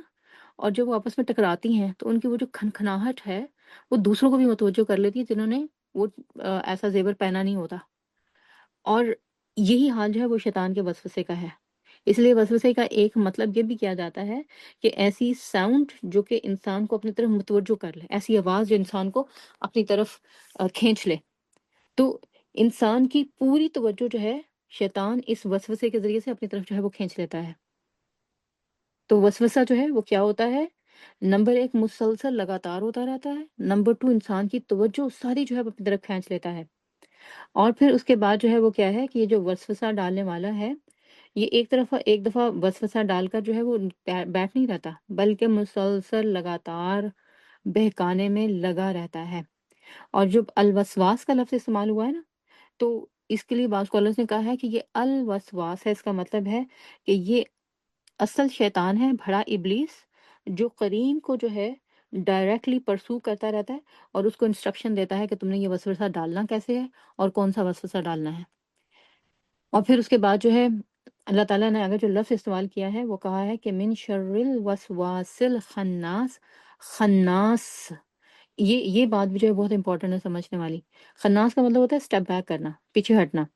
تو یہ جو شیطان ہے نا، اس کا یہ جو دو خصوصیات ہیں، بڑا لیتھل کمبینیشن ہے۔ پہلے یہ وسوسہ ڈالتا ہے، اور پھر وسوسہ ڈال کے فوراً کھڑا نہیں رہتا وہاں پر کہ کہیں انسان جانچ ہی نہ لے کہ یہ کون ہے جو میرے ذہن میں ایسے خیالات ڈال رہا ہے۔ بس ایسے پتھر پھینکا اور بھاگ کھڑا ہوا، یہ ہے الخناس، پیچھے ہٹ جاتا ہے۔ یا تو ٹیکنیک کے طور پر ایسے کرتا ہے، اور دوسری صورت میں کیا کرتا ہے کہ جب انسان اللہ کا ذکر کرتا ہے تو یہ پیچھے جو ہے وہ ہٹ جاتا ہے، یہ الٹے قدموں پیچھے چلا جاتا ہے۔ تو الوسواس پلس خناس، یہ شیطان کا تعارف ہے جو اس صورت میں اللہ تعالیٰ نے ہم سے کرایا ہے کہ اس کی دو بد خصلتوں کے ساتھ کہ، اور جب شیطان وسواس الخناس کے یہ دو کام کرتا ہے نا، پہلے وسوسہ ڈالتا ہے، آئیڈیا دیتا ہے، اور آپ کہتے ہیں ویری اسٹرینج آئیڈیا، میرے ذہن میں یہ بات پہلے کیوں نہیں آئی؟ یہ جو پہلے کیوں نہیں آئی نا، یہ جو اسٹرینج آئیڈیا تھا، یہ وسواس تھا، یہ وسوسہ شیطان نے ڈالا تھا، اور ڈال کر وہ بھاگ کھڑا ہوا۔ اور آپ نے سوچا میرے دماغ نے کیا ترکیب سوجی ہے، اور کیا ترکیب سوچی ہے، اور کیا بات ہے جو میرے دماغ میں آئی ہے، اور آپ کو اندازہ ہی نہیں ہوا کہ وہ جو وسوسہ ڈالنے والا تھا وہ تو بھاگ کھڑا ہوا ہے۔ وہ تو کہہ رہا ہے کہ آپ ہی اپنے آپ کو سمجھتے رہیں کہ آپ چیمپئن ہیں، اور وہ پیچھے جو ہے وہ چھپا رہے۔ اور یہ شیطان جو ہے نا، یہ وسواس کہاں ڈالتا ہے؟ دل میں ڈالتا ہے۔ شیطان کا جو ٹارگٹ ہے وہ انسان کا دل ہے۔ اور جب شیطان جو ہے وہ انسان کو دیکھتا ہے نا کہ اللہ کے ذکر سے یہ غافل ہو گیا ہے، یا اس کے دل میں اللہ کی بجائے کسی دوسرے کی محبت نے جگہ پکڑ لی ہے، یا کسی دوسرے کی خواہش اس کے دل میں آ گئی ہے، پھر جو ہے وہ کیا کرتا ہے، یہ اس کے دل میں وسوسہ ڈالنے کی کوشش کرتا ہے۔ اور اس دوران میں جب کہ وہ وسوسہ ڈالتا ہے نا ہمارے دل میں، تو ہم بھول جاتے ہیں۔ اب بھولتے کیا ہے، وہ بڑا امپورٹنٹ ہے اور بڑا انٹرسٹنگ ہے۔ ہم بھول جاتے ہیں اللہ کو کہ وہ ہمارا رب ہے، ہم بھول جاتے ہیں اللہ کو کہ وہ ہمارا مالک ہے، ہم بھول جاتے ہیں اللہ کو کہ وہ ہمارا الہ ہے۔ یہ تین چیزیں، یہ تین باتیں، یہ اللہ کے تین نام، یہ اللہ کی تین خصوصیات اور صفات، یہ ہمیں بھلواتا ہے ان وسواس کے ذریعے سے۔ اور یہ جو ٹیکٹکس یوز کرتا ہے نا، بہت ہی خطرناک، یہی جو وسواس اور خناس کے، انہی کے ذریعے وہ ہمیں پتہ بھی نہیں چلنے دیتا کہ ہمارے ساتھ کیا کھیل کھیل رہا ہے، اللہ کو بھلوا دیتا ہے۔ اور آپ دیکھیں سچویشن میں آپ کو بتاتی ہوں کیا ہوتا ہے۔ آپ کو کسی ناپسندیدہ شخص سے سامنا کرنا پڑ گیا، یا کوئی ناپسندیدہ حالات آپ کے سامنے آ گئے۔ اب جو یہ آپ کو اگنائٹ کرتا ہے نا، آپ کے اندر جس جذبے کو، وہ ہے غصہ، آپ کو غصہ دلائے گا۔ یہ کیسے ہو گیا، یہ کیوں میرے سامنے آ گیا، یہ ایسی حالت کیسے ہو گئی، میں نے تو یہ نہیں کہا تھا، یہ کیا ہو گیا۔ یہ غصہ کا جو جذبہ آپ کے اندر سے نکل رہا ہوتا ہے نا، یہ اس کو اگنائٹ کر رہا ہوتا ہے، یہ وسوسہ یہ وہ ڈال رہا ہوتا ہے۔ اور اس کا رویہ جو ہوتا ہے پھر وہ ایروگنس کے ساتھ نکلتا ہے۔ اور یہ ایروگنس جو ہوتی ہے نا، انسان کے کی زبان سے، باتوں سے، اس کے جسچر سے، پوسچر سے، ہاتھوں کے اشاروں سے سب سے ظاہر ہو رہی ہوتی ہے۔ اور اس وقت ہم بھول جاتے ہیں اللہ مالک ہے، اللہ مالک ہے، حالات کو کنٹرول وہ کرتا ہے، میں نہیں کرتی ہوں۔ اللہ رب ہے۔ جب ہم دیکھتے ہیں نا کسی دوسرے کے پاس جو ہے وہ بہت کچھ ہے، اور اس کو وہ کچھ ملا ہوا ہے جو میں چاہتی تھی، اور وہ جو حسد کا جذبہ اندر سے اٹھتا ہے نا، یہ حسد، یہ اگنائٹ کر رہا ہوتا ہے دوسروں کی نعمتوں کو دیکھ کر، یہ اس حسد کو آگ لگا رہا ہوتا ہے اوپر سے، اور اس کو ابھار رہا ہوتا ہے۔ اور اس وقت جو ہے وہ ہمیں بھلوا دیتا ہے اللہ رب ہے، وہ میرا ہی نہیں، وہ رب العالمین ہے، سب کا رب ہے۔ وہ ہر ایک کو ترقی دیتا ہے، وہ ہر ایک کو گرو کرتا ہے، وہ ہر ایک کو آگے بڑھنے کا موقع دیتا ہے، وہ ہر ایک کو کمال تک پہنچاتا ہے۔ ہم سمجھتے ہیں وہ صرف ہمارا ہی رب ہے، یہ بھلواتا ہے ہمیں۔ پھر اس کے بعد جو ہے آپ دیکھیں ایک اور سچویشن آپ کے سامنے رکھتی ہوں۔ دیکھیں آپ کے اندر کسی چیز کو حاصل کرنے کی خواہش پیدا ہوئی، اب وہ جو خواہش ہے وہ اس کو بڑھاتا ہے۔ اب سے پتہ چلا آپ یہ خواہش کر رہے ہیں، تو یہ کیا کرے گا، آپ کے اندر ہرس کا جذبہ ابھارے گا آپ کے اندر سے۔ وہ میں کہہ رہی تھی نا کہ یہ ہمازات کے ذریعے سے اٹیک کرتا ہے، یہ ہمارے جذبات، وہ جذبات جن کو انسان کنٹرول نہ کر سکے، اور اس میں غصے کا جذبہ سب سے زیادہ جو ہے وہ پوٹنٹ ہوتا ہے۔ اچھا، تو یہ کسی بھی چیز کی خواہش کے لیے پھر یہ ہمارے اندر ہرس کو ابھارتا ہے، اور وہ لالچ وہ انسان کے اندر پیدا ہونا شروع ہو جاتا ہے۔ پھر وہ اس چیز کو حاصل کرنے کے لیے خیالوں میں، سوچوں میں، باتوں میں، کوششوں میں، عمل میں، وہی کچھ جو ہے وہ کرتا نظر آئے گا۔ اور پھر اس دوران میں یہ انسان کا رویہ کیا ہوتا ہے، غافل۔ وہ اپنے فرائض سے غفلت کرے گا، اپنی حیثیت سے غفلت کرے گا، اپنے مرتبے سے غفلت کرے گا، اپنی ذمہ داریوں سے غفلت کرے گا۔ اور پھر وہ بھول جاتا ہے کہ یہ خواہش میرا الہ نہیں ہے، اس کی مجھے پرستش نہیں کرنی ہے، اس کے آگے سر نہیں جھکانا ہے، اس کے لیے صحیح و غلط کی تمیز نہیں ختم کرنی ہے مجھے، اس کو اپنا رب نہیں بنانا ہے۔ میرا رب تو اللہ ہے، وہ ہے میرا معبود۔ اور ہم خواہش کو اپنا معبود بنا بیٹھتے ہیں، اور وہ کب ہو رہا ہوتا ہے، جب شیطان ہمیں بھلواتا ہے کہ یہ جو ہے، یہ ہماری خواہش ہمارا الہ ہے، اور اصل الہ جو ہے اس کو بھلوا دیتا ہے۔ تو یہ اس طریقے سے کیا کرتا ہے، انسان کو قابو کرنے کی کوشش کرتا ہے، اس کے دل پر جو ہے وہ قبضہ جمانے کی کوشش کرتا ہے۔ آج اب دیکھیں جب مائیں جو ہے نا، وہ بیٹوں کو قابو کرنے کے لیے بہوؤں کے خلاف پٹیاں پڑھا رہی ہوتی ہیں نا، یا ان کی شکایتیں لگا رہی ہوتی ہیں، وہ اس وقت بھول جاتی ہیں اللہ میرا رب بھی ہے، اللہ اس کا رب بھی ہے، اللہ نے مجھے یہاں تک پہنچایا ہے، اللہ نے اس کو بھی پہنچانا ہے۔ اور جب بیویاں شوہروں کو ان کے بہن بھائیوں اور خاندان سے تھوڑا سا کاٹ کر توجہ حاصل کرنا چاہتی ہیں نا، توجہ کے نام پر جب غلط بیانیاں کر رہی ہوتی ہیں،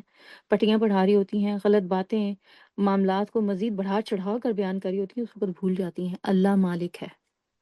انسان مالک نہیں ہے، نہ کسی انسان کا، نہ کسی جذبے کا، نہ کسی رشتے کا، نہ کسی نعمت کا، اللہ مالک ہے۔ تو یہ جو شریر ہے نا، یہ جو شیطان، یہ اس کا شر ہوتا ہے، جو انسان کے دل سے میں وہ پھر اس طریقے سے نمایاں کرتا ہے۔ اور یہی شر اس نے فرعون کے دل میں ڈالا تھا، جس کو وہ تکبر کی صورت میں اپنی باتوں سے، اپنے رویوں سے ظاہر کرتا تھا، اور یہ ابو جہل کے دل میں ڈالا تھا اس نے۔ اور آج ہم بھی جو ہے وہ اسی کا شکار ہوتے ہیں، اور ہمارا یہ جو تکبر کا جو جذبہ ہمارے اندر یہ جو ابھارتا ہے اور جس کو ظاہر کرتا ہے نا، یہ غصے کے ذریعے سے ظاہر کرتا ہے۔ تو لہٰذا اپنے غصے کے اوپر قابو پانا بہت ضروری ہے۔ اور ان ساری چیزوں کا علاج جو ہے نا وہ ان صورتوں میں ہے۔ اچھا پھر اس کے بعد جو ہے آپ دیکھیں کہ پھر اس کا جو ہے وہ علاج کیا ہے۔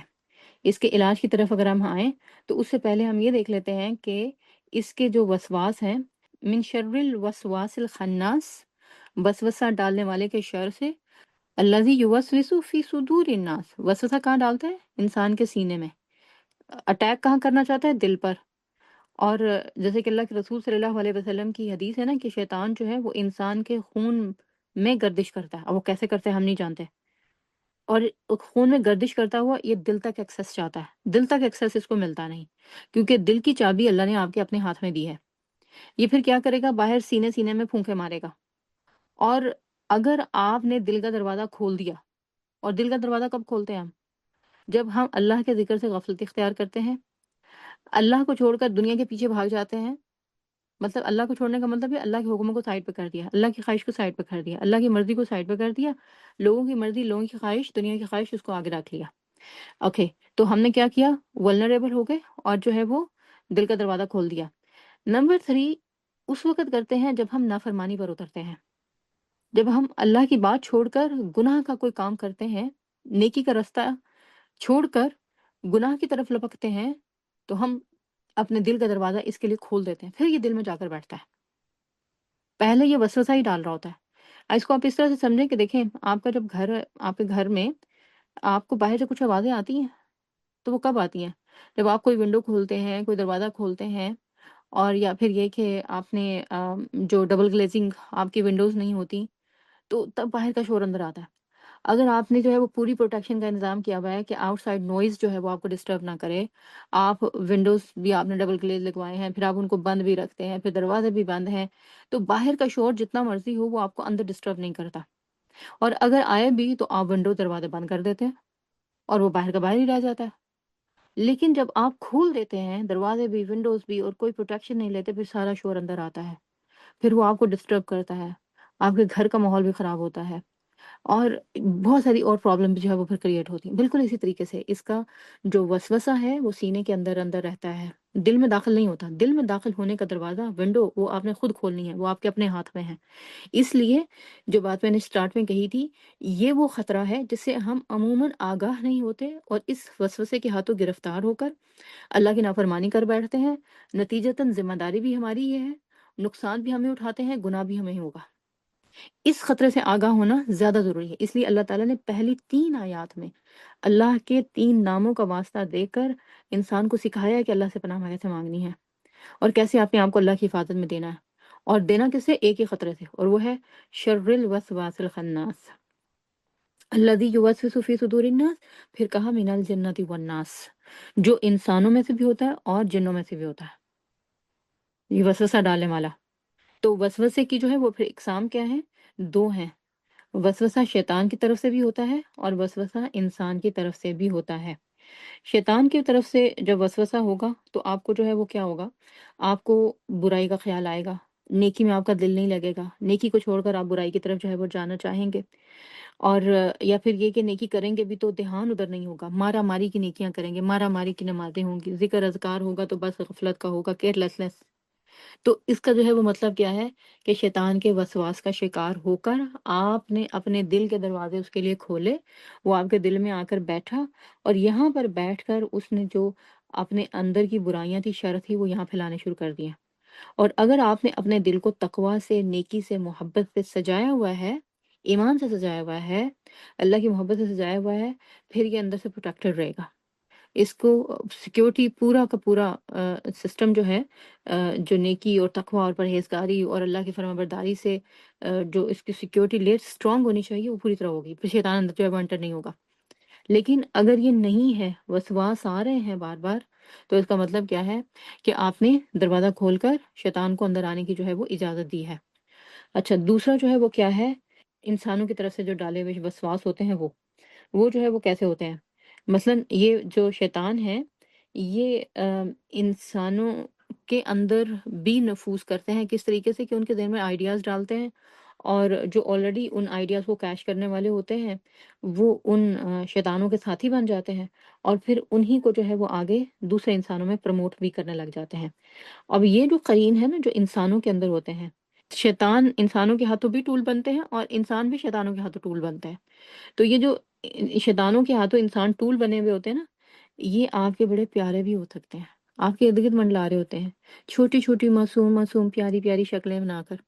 اور کبھی جو ہے وہ آم، بڑے اٹریکٹیو ہو کر، بڑے خوبصورت، آپ کو اپنے اندر متوجہ، اپنے ساتھ اپنی زندگی میں اپنے آگے، اپنے ساتھ آگے جو ہے وہ بڑھاتے ہوئے جو ہے وہ نظر آئیں گے۔ یہ آپ کے ارد گرد جو ہے وہ منڈلا رہے ہوتے ہیں،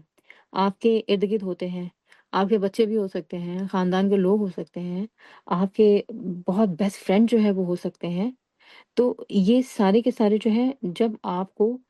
کسی گناہ کی طرف، زیادتی کی طرف، کسی ایسے جو ہے وہ کام کی طرف ابھاریں، تو بس سمجھ لیں کہ شیطان کے جو ہے وہ اس وقت ہتھیار بنے ہوئے ہیں، شیطان کے ٹولز بنے ہوئے ہیں، شیطان کے ماؤتھ پیس بنے ہوئے ہیں۔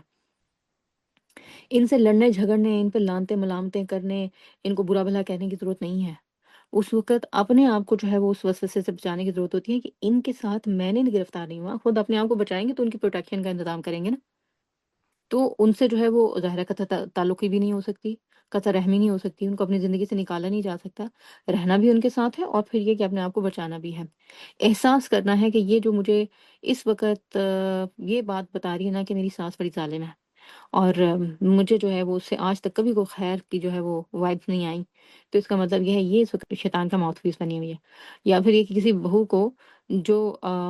شیطان کی طرف سے جو انسان ٹول بنا ہوا ہے، پٹیاں بڑھا رہا ہوگا تمہاری ساس ایسی ظالم ہے، تو وہ اس کا ٹول بنی ہوئی ہے، اور اسی طرح کسی ساس کو بتا رہی ہو کہ تمہاری جو بہو ہے اس کے اندر تو یہ خرابیاں ہیں، اور دیکھو فلاں کی جو ہے وہ تو کیسے فرمانبردار ہے اور کیسے عزتیں کرنے والی ہے، یہ اس کی طرف سے جو ہے وہ ٹول بنے ہوئے ہیں۔ اسی طریقے سے شوہر اور بیوی، بیوی کے لیے شوہر جو بھی بیچ میں کوئی بھی فساد برپا کرنے کی کوشش کرتا ہے اور کسی بھی طریقے کا مسئلہ پیدا کرنے کی کوشش کرتا ہے، وہ سب لوگ جو ہے وہ کیا بنے ہوتے ہیں؟ شیطان کے ٹول بنے ہوتے ہیں۔ تو ہر زیادتی کی بات کرنے والا، ہر ظلم کی طرف ابھارنے والا، یہ سب کیا ہے؟ یہ شیطان کے ٹول بنے ہوتے ہیں۔ اسی طریقے سے اللہ کے بارے میں برے برے جو ہے وہ خیالات آنا، اللہ سے نا امیدی کی وائبس آنا، یا پھر یہ کہ اللہ کے بارے میں جو ہے وہ ہمیشہ منفی اور نیگیٹو جذبات کا شکار رہنا، یا اللہ کے بارے میں تو شیطان جو ہے نا وہ ہمیں اتنا جلدی ورگلا نہیں سکتا، لیکن کیا ہوتا ہے کہ اللہ کے رسول صلی اللہ علیہ وسلم کے بارے میں طرح طرح کے خیالات آنا۔ آپ نے 9 شادیاں کیوں کی، 11 شادیاں کیوں کیں، اور آخر جو ہے وہ کیا ضرورت تھی، ایک ہی بیٹی جو ہے اس کو اتنا کیوں پروموٹ کیا، حسن حسین کا جو ہے آخر کیا رول ہے، اہل بیت کے بارے میں برے برے جو ہے وہ گمان آنا، آپ کے صحاب کے بارے میں برے برے جو ہے وہ گمان آنا، آپ کے مختلف جو ہے وہ خصوصیات کے بارے میں اس کے اوپر ڈاؤٹ کرنا، شک کرنا، اور کہ آپ نے فلاں بیوی کے ساتھ شادی اس طریقے سے کیوں کی اور ویسے جو ہے وہ کیوں نہیں ہوئی۔ یہ ساری کی ساری جو ہیں باتیں یہ شیطان کے وسواس کی وجہ سے پیدا ہوتی ہیں۔ یہ میں نے آپ کو فار ایگزامپل بتا دیا ہے، یہ مختلف کیٹیگریز میں کہ آپ کی اپنی زندگی میں بھی، اور مذہبی اور عقائد کے لحاظ سے بھی، روحانیت کے لحاظ سے بھی کہاں کہاں یہ ڈاکہ مارنے کی کوشش کرتا ہے۔ اور پھر یہ کہ اس سلسلے میں پریشان ہونے کی ضرورت نہیں ہے ہمیں، کیونکہ اللہ کے رسول صلی اللہ علیہ وسلم سے جب اصحاب جو ہے وہ آ کر یہی باتیں کرتے تھے نا کہ ہمیں وسوسے آتے ہیں شیطان کی طرف سے، ایسے ایسے وسوسے کہ ہم ان کو اپنی زبان پر لائیں، اس سے بہتر ہم سمجھتے ہیں ہم کوئلہ بن جائیں۔ تو آپ صلی اللہ علیہ وسلم نے ان کو کہا، کیا تسلی دی کہ شیطان وہیں ڈاکہ ڈالنے کی کوشش کرتا ہے جہاں ایمان ہوتا ہے، جیسے چور وہیں چوری کرتا ہے جہاں پر کوئی مال ہوتا ہے، تو اس کو پتا ہے اس شخص کے پاس ایمان ہے، یہ اللہ سے محبت کرتا ہے، اور یہ کہ یہ رسول اللہ صلی اللہ علیہ وسلم کو اپنے لیے ہادی اور منجی سمجھتا ہے، تو اس لیے جو ہے وہ اس کو پتا ہے جب تو پھر وہ ایسا ڈاکہ ڈالنے کی بھی کوشش کرتا ہے۔ تو ہمارا کام جو ہے وہ کیا ہے کہ ایسے وسواس کے موقع پر کیا بتانا کہ میں اللہ سے محبت کرتی ہوں، میرا اللہ پر اعتماد اور بھروسہ ہے، میرا اللہ کے نبی صلی اللہ علیہ وسلم کے ساتھ محبت کا تعلق اور رشتہ ہے، وہ میرے سے محبت کرتے تھے، میں ان سے محبت کرتی ہوں، اور مجھے یہ شیطان کے حملوں سے محفوظ رہنا ہے۔ اور اس کے لیے پھر آپ جہاں اپنے آپ سے یہ باتیں کریں، وہاں اس کے ساتھ معوذات پڑھ کر، انہی 3 صورتوں کو پڑھ کر اپنے اوپر جو ہے وہ ہاتھوں پہ پھونک ماریں، جسم پہ پھیریں، یا ویسے بلو کریں، یا ویسے ہی جو ہے وہ پڑھ لیں، اور ان کے اوپر غور و فکر کوشش کریں کہ اس ٹائم پہ کوئی تفکر کا کام بھی جو ہے وہ کر سکیں، تو یہ وسواس آپ سے جو ہے وہ دور ہو جائیں گے۔ ایک تو جو ہے وہ یہ ہے۔ دوسرا وسواس کا علاج جو ہے وہ کیا ہے؟ صبح شام 3 دفعہ سورۃ اخلاص، سورۃ الفلق اور سورۃ الناس کو پڑھنا صبح شام کی دعاؤں میں۔ پھر اس کے علاوہ اللہ کے رسول صلی اللہ علیہ وسلم نے جو ہمیں بتایا، صحابہ کو جو آپ نے تعلیم دی کہ ہر فرض نماز کے بعد اس کو ایک ایک دفعہ پڑھنا، پھر رات کو سونے سے پہلے اس کو پڑھنا، ان تینوں صورتوں کو پڑھنا، تو کتنی تکرار ہے ان کی۔ تو اس سے پتہ چلتا ہے کہ یہ شیطان جس طرح بار بار خناس جو اس کی ٹیکنیک ہے اس کو استعمال کرتا ہے، تو اللہ تعالیٰ نے بھی اس کا مقابلہ کرنے کے لیے ہمیں معوذات کا ورد جو ہے اتنی شدت کے ساتھ کرنے کو کہا ہے، اتنی تکرار کے ساتھ جو ہے وہ کرنے کو کہا ہے، اتنا ہی زیادہ اس کو پڑھنے کو کہا ہے۔ اور ہم یہ جو ان کا مطلب سمجھنے کی کوشش کر رہے ہیں نا، تو اس پاور اور طاقت کے ساتھ ان الفاظ کی ادائیگی اور اس یقین اور توکل کے ساتھ کہ میرا رب جو ہے وہی صرف مجھے اس شیطان سے، اس شر سے جو ہے بچا سکتا ہے اور اس سے تحفظ فراہم کر سکتا ہے، یہ ضروری ہے۔ اس لیے جو ہے وہ کر رہے ہیں تاکہ وہ علم بھی آئے ہمیں، اور وہ توکل اور طاقت بھی جو ہے وہ نصیب ہو، کہ ہماری جو ریسیٹیشن ہے، ہمارے الفاظ ہیں، ہماری دعا جو ہے وہ اس شیطان کے شر کو ہم سے دور کر سکے۔ پھر اس کے بعد آپ دیکھیں دوسری چیز جو ہے وہ کیا ہے وسواس کے علاج میں، وہ ہے اللہ کی اطاعت۔ اللہ کی جو اطاعت ہے یہ مومن کا بہت بڑا جو ہے وہ ہتھیار ہے۔ جب انسان اللہ کی اطاعت کرتا ہے نا، پھر وہ عبد بنتا ہے، اور اب جو ہے وہ کون ہوتا ہے؟ جو دن رات اللہ کی عبادت کرتا رہتا ہے۔ اب ہر وقت کے جائے نماز پر بیٹھے رہے ہم، یہ تو پاسبل ہی نہیں ہے۔ 5 نمازیں تو چلے ہیں، باقی پھر کیا کریں؟ زندگی میں جو کام بھی آپ کرتے ہیں نا اللہ کا حکم مان کر، اور جو اللہ نے آپ کے اوپر ذمہ داریاں ڈالی ہیں اس رول میں آپ کو رکھ کر اس کی ادائیگی جو کر رہے ہوتے ہیں آپ، اور اچھے طریقے سے کر رہے ہوتے ہیں، اپنے فرائض کو جسٹیفائی کر رہے ہوتے ہیں، تو یہ دراصل کیا ہوتا ہے؟ اللہ کی عبادت ہوتی ہے، یہ اطاعت کے ضمن میں عبادت ہوتی ہے۔ تو جب آپ پریکٹیکلی کر رہے ہوں، یا پھر آپ جو ہے وہ جو ریچولز ہیں اس کے طریقے سے کر رہے ہوں، تو کیا ہے؟ دونوں ہی طریقوں سے اللہ کی عبادت ہے، اور دن رات اللہ کی یہ اطاعت ہے۔ اپنے رویے سے، اپنی عادات سے جو بھی غیر ضروری، منفی اور یہ کہ غلط باتیں ہیں ان کا محاسبہ کرتے ہوئے، ان کو اینالائز کرتے ہوئے اپنے آپ سے الگ کرنا، فلٹر ڈاؤن کرنا ان کو، یہ ساری کی ساری چیزیں جو ہے وہ انسان کو کیا بنا دیتی ہیں؟ اللہ کا عبد بنا دیتی ہیں، غلام بنا دیتی ہیں۔ اور یہ جو عبد ہوتا ہے نا، یہ دن رات اپنے اوپر غور کرتا ہے کہ میرے میں کیا چیز ناپسندیدہ ہے، میں اس کو اپنے سے دور کر دوں جو اللہ کو پسند نہیں آ رہی۔ مجھے اللہ کا بننا ہے، مجھے اللہ والا بننا ہے۔ وہ دوسروں کے اوپر نہیں غور کرتا رہتا کہ دیکھو فلاں جگہ پر بھی غلط کر دیا، ویسے تو بڑی اسلام والی بنتی ہیں، ویسے تو بڑی قرآن والی بنتی ہیں، ویسے تو بڑے نیک مشہور تھے، اس کا خاندان دیکھو، اس کی حرکتیں دیکھو۔ وہ یہ باتیں نہیں کرتا، وہ یہ باتیں نہیں سوچتا۔ یہ جو باتیں سوچتا ہے وہ شیطان کے وسواس کے اندر جو ہے وہ سوچتا ہے۔ اب جو ہے وہ اللہ کا اپنے پہ فوکس کرتے ہوئے اپنے آپ کو برائیوں سے دور کرنے کی کوشش کرتا ہے، وہ اپنے آپ کو اللہ کی سلیوری میں دیتا ہے، اور بہترین طریقے سے پھر کیا کرتا ہے؟ اپنے آپ کو جو ہے وہ اللہ کی پروٹیکشن دیتا ہے۔ اور جب ہم اللہ سے جڑ جائیں گے، اللہ کے بندے بن جائیں گے، جتنا جتنا اللہ کے قریب ہوتے چلے جائیں گے، اتنا اتنا ہمارا قرین ہم سے دور ہوتا جائے گا۔ بات سمجھ میں آئی؟ جتنا آپ اللہ کے قریب ہوتے جائیں گے، آپ کا قرین، آپ کا شیطان آپ سے دور ہوتا چلا جائے گا، اور آپ کو اللہ کی حفاظت جو ہے وہ میسر آتی چلی جائے گی۔ تو جتنے آپ اللہ والے بن جائیں گے نا، یہ میں وہ اللہ والے نہیں کہہ رہی جو ٹریڈیشنل ہیں اور جو کنونشنل قسم کے ہیں، کہ لمبی داڑھی، اب عورتیں تو داڑھی نہیں رکھتی، چلیں لمبا سا چادر نما دوپٹہ، اور پھر ہاتھ میں تسبیح، اور ہر وقت جائے نماز، اور سفید سوٹ یہ پہن کے بیٹھ جائیں، اور سر کے بال بھی جو ہے وہ سفید کر لیں، تو پھر جو ہے بڑی روحانیت آ جائے گی ان کے اوپر، بڑی اللہ والی ہو جائیں گی۔ اس سے مراد میری یہ نہیں ہے۔ اللہ والا وہ ہوتا ہے جو اللہ کی بات مان کر زندگی گزارتا ہے، اور اس کی زندگی میں اللہ کی خواہش، اللہ کی مرضی پرائرٹی نمبر 1 پر ہوتی ہے۔ تو آپ جتنا اللہ کے قریب ہوتے چلے جائیں گے، اتنا ہی جو ہے وہ شیطان آپ سے دور ہوتا چلا جائے گا۔ اور یہ چیز جو ہے یہ انسان کو جب اللہ والا بنا دیتی ہے، تو اسی اللہ والے کے بارے میں اللہ تعالیٰ نے سورۃ الاسراء میں آیت نمبر 65 میں جو ہے وہ ہمیں بشارت دی ہے، اور کیا کہا ہے؟ ان عبادی لیس لک علیہم وکفی بربک وکیلا، کہ اللہ تعالیٰ نے شیطان کو کیا کہا تھا؟ یقیناً میرے بندوں پر تمہیں کوئی اقتدار نصیب نہیں ہوگا، اور توکل کے لیے تیرا رب ہی کافی ہے، کیونکہ الہ وہ ہے۔ تو جب ہم اس کی بات مانیں گے اور حفاظت کے لیے، توکل کے لیے اللہ ہی کو جو ہے وہ چنیں گے، تو پھر کیا ہوگا؟ اللہ تعالیٰ جو ہے وہ ہماری حفاظت بھی فرمائے گا، اور اللہ کے مقابلے میں کوئی ہمیں نقصان نہیں دے سکے گا۔ اللہ کی حفاظت میں جو ہے وہ آنے کے لیے اطاعت کی، اور اطاعت کے اس سلسلے میں اللہ کے رسول صلی اللہ علیہ وسلم کی ایک حدیث ہے کہ حضرت ابو ہریرہ کہتے ہیں کہ رسول اللہ صلی اللہ علیہ وسلم نے فرمایا کہ بے شک مومن اللہ کی اطاعت سے اپنے شیطان کو اس طرح تھکا دیتا ہے جس طرح تم میں سے کوئی اپنے اونٹ کو سفر میں تھکاتا ہے۔ تو آپ جو ہے وہ شیطان کے اوپر ہی بیٹھ کر اللہ کی جو ہے وہ اطاعت کریں، تھک جائے گا، کمزور ہو جائے گا، نہ اس کو کھانے کو دیں، نہ پینے کو دیں، نہ گھر میں آنے کی اجازت دیں، یہ سب آپ کے ہاتھ میں ہے، آپ کے کنٹرول میں ہے۔ اللہ تعالیٰ نے آپ کو بتا دیے ہیں اپنے پیغمبر کے ذریعے سے یہ طریقے۔ گھر میں داخل ہوں بسم اللہ کہہ کر داخل ہوں، بیڈ پر بیٹھیں بسم اللہ پڑھ کر جو ہے وہ بیٹھیں، اور باتھ روم میں جائیں تو ٹوائلٹ کی دعا پڑھ کر جائیں، کوئی چیز نیچے گر جائے اٹھا کے جو ہے بسم اللہ پڑھ کے اس کو جو ہے وہ کھا لیں، نہیں کھا سکتے اس کو جو ہے وہ کسی ایسی جگہ پر ڈم کر دیں جہاں شیطان کی ایکسیس نہ ہو، تو نہ اس کو آپ کے گھر میں آنے کی جگہ ملے گی، نہ آپ کے بیڈ پر بیٹھنے کی جگہ ملے گی، نہ سونے کی جگہ ملے گی، نہ کھانے کی جگہ ملے گی، بھوکا۔ اور پھر اوپر سے آپ اللہ کی فرما برداری کے اور نیکی کے جو کام کرتے رہیں گے نا، کمزور ہو کے سوکھا ہو کے جو ہے وہ مر جائے گا، مرے گا تو نہیں بٹ لنگڑا لولا ضرور ہو جائے گا۔ کم از کم آپ کے ذہن میں اتنی طاقت کے ساتھ برائیاں ڈالنے والا نہیں ہوگا۔ جتنا آپ اس کو انرجائز کریں گی اللہ کے ذکر سے غفلت برتے ہوئے، اللہ کی نافرمانیاں کرتے ہوئے، اللہ کو اپنی زندگی سے نکالتے ہوئے، اتنا ہی جو ہے وہ آپ کے اوپر وہ زیادہ حاوی ہوگا، زیادہ غلبہ ہوگا، زیادہ شریر ہوگا وہ۔ تو اس کی شرارتوں سے محفوظ رہنے کا طریقہ کیا ہے؟ اپنے آپ کو اللہ کی اطاعت میں جو ہے وہ دے دینا۔ پھر اس کے بعد جو ہے ایک اور چیز جس کا اہتمام کرنا ہے وہ ہے پاکیزگی۔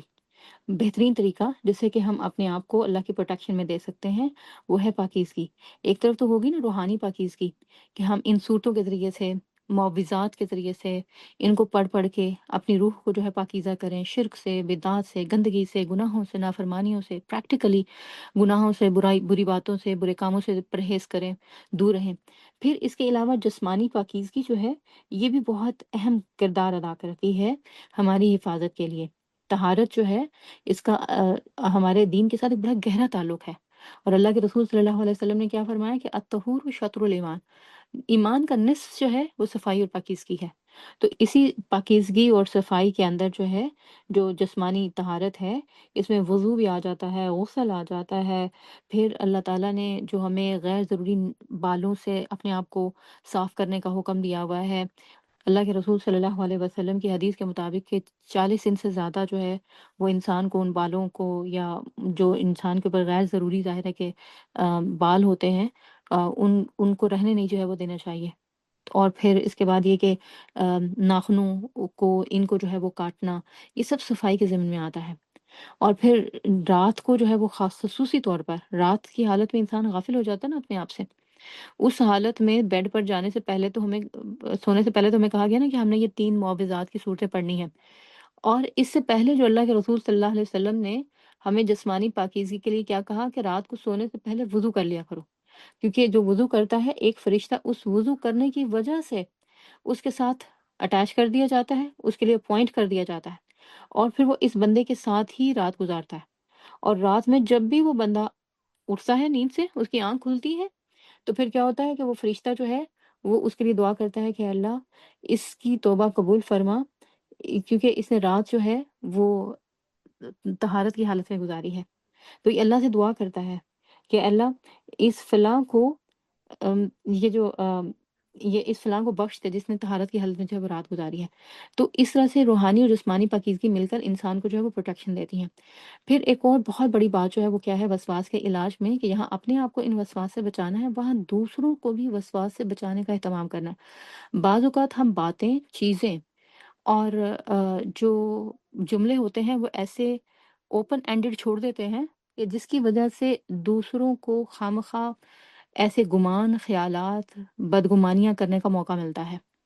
تو اللہ کے رسول صلی اللہ علیہ وسلم نے ہمیں اپنے طریقے سے بتایا ہے کہ یہ کام بھی نہیں کرنے ہیں، اور اس سلسلے میں ایک حدیث ہے جو کہ ہماری رہنمائی کرتی ہے۔ آپ صلی اللہ علیہ وسلم کی ایک زوجہ تھی صفیہ رضی اللہ عنہ، تو حضرت صفیہ جو ہیں وہ ایک دفعہ آپ صلی اللہ علیہ وسلم سے مسجد میں ملنے آئیں جبکہ آپ وہاں پر معتکف تھے۔ تو انہوں نے بیان کیا کہ رسول اللہ صلی اللہ علیہ وسلم اعتکاف کر رہے تھے، تو میں ایک رات آپ صلی اللہ علیہ وسلم کی عیادت کے لیے آئی اور آپ سے کچھ دیر باتیں کی، پھر میں واپس جانے کے لیے کھڑی ہوئی تو آپ صلی اللہ علیہ وسلم بھی میرے ساتھ کھڑے ہو گئے تاکہ مجھے الوداع کہا جا سکے۔ اس وقت اسامہ بن علی کے گھر میں مقیم تھی، اور زید انصار کے 2 آدمی ان کے پاس سے جو ہے وہ گزرے، یہ ظاہر ہے کہ دو آدمی ان کے پاس سے جو گزرے تو اس کا مطلب یہ دونوں صحابی تھے، کیونکہ آپ صلی اللہ علیہ وسلم نے ان کے بعد ان سے بات کی۔ جب انہوں نے رسول اللہ صلی اللہ علیہ وسلم کو دیکھا تو وہ تیزی سے چلنے لگے، تو آپ صلی اللہ علیہ وسلم نے ان سے فرمایا کہ سکون سے چلو، اور وہ صفیہ بنت حیئی تھیں۔ اب مطلب آپ نے فرمایا کہ یہ میری زوجہ ہے صفیہ بنت حیئی، اور پھر دونوں نے کہا کہ یا رسول اللہ صلی اللہ علیہ وسلم، ہم اپنے دماغ کے دور دراز گوشوں میں بھی آپ صلی اللہ علیہ وسلم کے بارے میں یہ تصور نہیں کر سکتے کہ آپ صلی اللہ علیہ وسلم یعنی ایسا کسی اور عورت کے ساتھ جو ہے وہ کہیں وقت گزاریں گے یا جائیں گے۔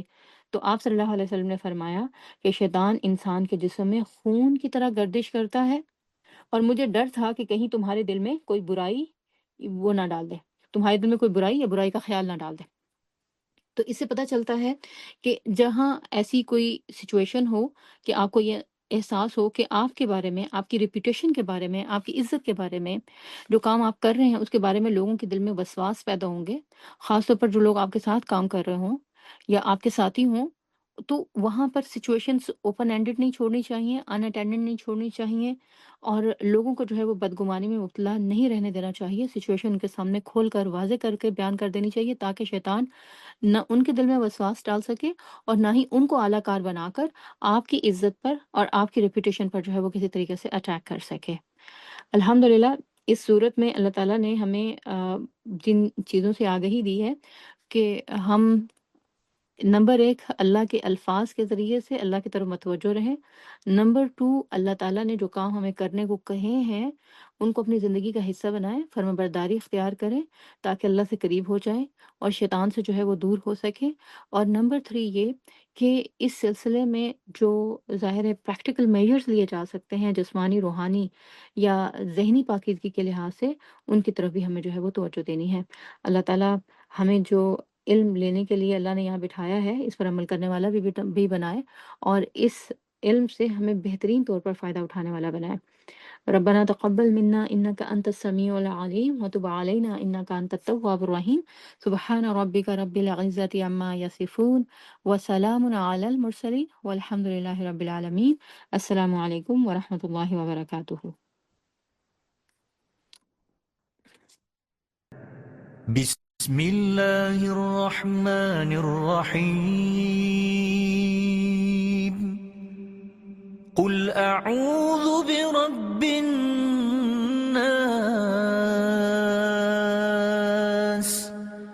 ملك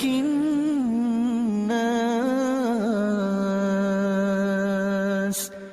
إله الناس من شر الوسواس الخناس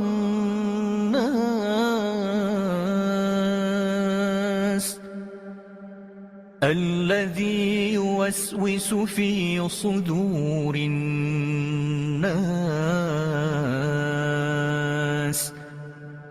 من الجنة والناس